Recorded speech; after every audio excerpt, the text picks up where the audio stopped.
Pushing the button. Right. Did it? We are on, and today is Father's Day, and I have the pleasure of speaking in Hammons' house today. And today is Father's Day, and we're going to talk about Father Elkanah. Elkanah. E-L-K-A-N-A-H. Elkanah. Father Elkanah. Father Elkanah was blessed. He was so blessed that he had 2 wives. And his wives' names were Hannah, H-A-N-N-A-H, and Peninnah. I might not pronounce that right, but it don't matter today. You can correct me when you get a chance. But Hannah had no child. And Elkanah went to a certain place every year, and that place was Shiloh.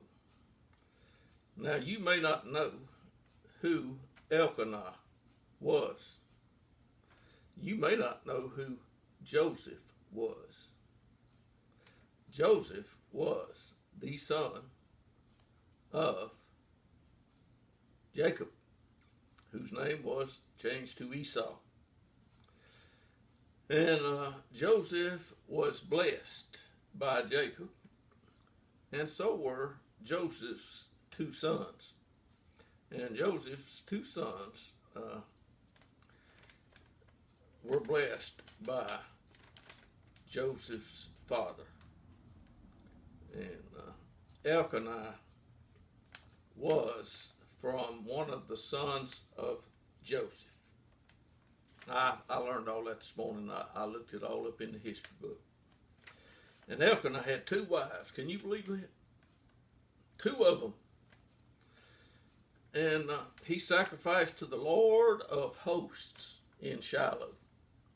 They used to do that years ago. They would go sacrifice. They were going to sacrifice. We haven't grown up sacrificing like they grew up sacrificing. So we don't know really what sacrificing is, but they did. Now Elkanah's wife, I'm going to just call her Pen for short, she had children, but Hannah didn't have any. And Eli was priest, and he was at Shiloh, where they would sacrifice. And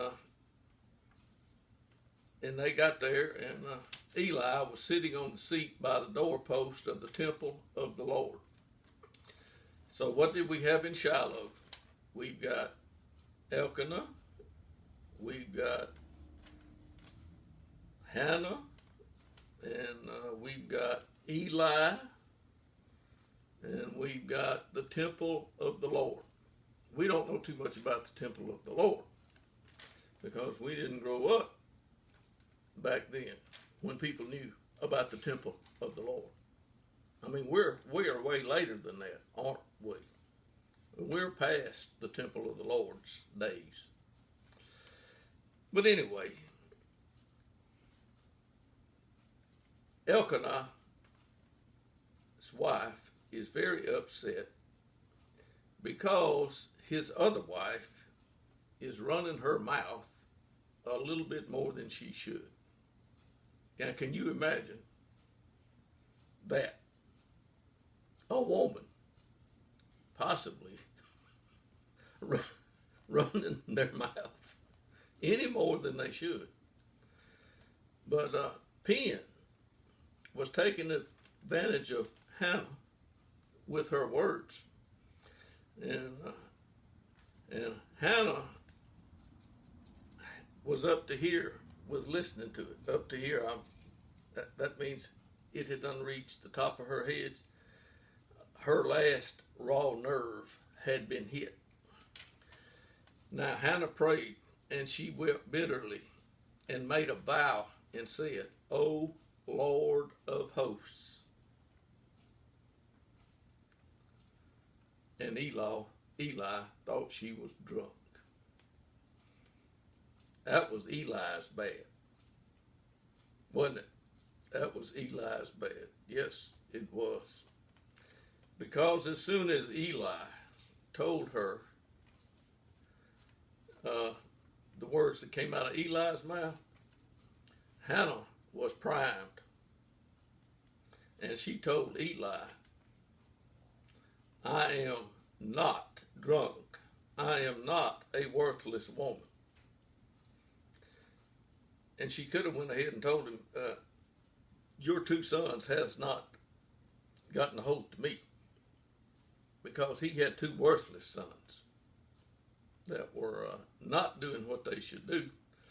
And Eli was not correcting them. So that's Eli's bad again, wasn't it? So Eli's not doing too good. But the Lord visited Hannah, and she gave birth to a son named Samuel. Now, Elkanah is happy. Elkanah is happy because his wife is happy. Now, his pen wife may not be real happy, but Elkanah had said, am I not better than 10 sons to you? He said that to his wife one day, and his wife was very distraught that day, and she wasn't eating. She wasn't drinking. She was upset, wasn't she? If a woman won't eat and drink, she's got to be upset. Right. Probably the same way with a man. But anyway, that's the way it was that day. But the Lord visited Hannah, and she gave birth. I just want to open now to, in the Bible, in the history book. How long has this been going? Can you tell me or signal me? Are we up to 10 minutes? Okay, here we go. This child, Samuel, was about at least 3 years old, because the next time that Hannah went to Shiloh, she took a 3-year-old bull to sacrifice to the Lord. And they went up and they did. And this is the first time that Hannah has met Eli and told her, I am the woman that you called drunk, and here I have a son.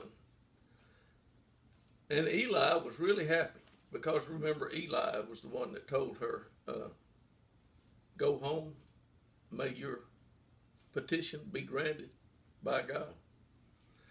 Well, it was. But anyway, they had gone up and seen Eli. Then Elkanah went with all his household to offer to the Lord the yearly sacrifice and to fulfill his vow. I'm in Samuel chapter 1, verse 21.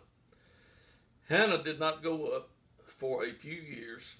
I am ad-libbing. It's not going to be identical, but she said, when I go, I will bring him to the Lord. And Elkanah, her husband, said to her, do what seems best to you. And do you know, that's what my wife likes to hear me say. Do what seems best to you. All right, do what seems best to you. Remain here till you have weaned him. Only may the Lord confirm his word. Oh, now we got a confirming word by him to his wife. Only may the Lord confirm his word. So the woman remained and nursed her son until she weaned him. Now when she had weaned him, she took him up with her with a 3-year-old bull and 1 ephah of flour and a jug of wine, and brought him to the house of the Lord in Shiloh, although the child was young. I figure he was about 3. I'm just guessing. There's no way I can know.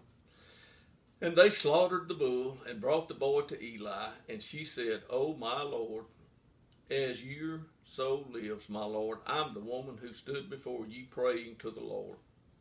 And I prayed, and here is the answer to my prayer. And I have also dedicated him to the Lord. As long as he lives, he is dedicated to the Lord." And he worshiped the Lord there.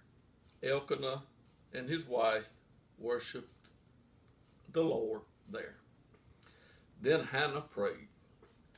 Hannah prayed and said, "My heart exults in the Lord. My horn is exalted in the Lord.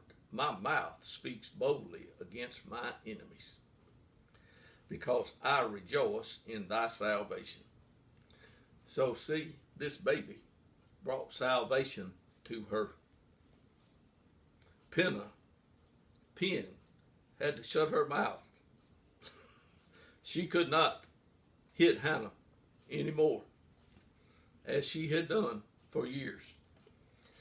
And she goes on, "There is no one holy like the Lord. Indeed, there is no one besides thee, nor is there any rock like our God. Boast no more so very proudly.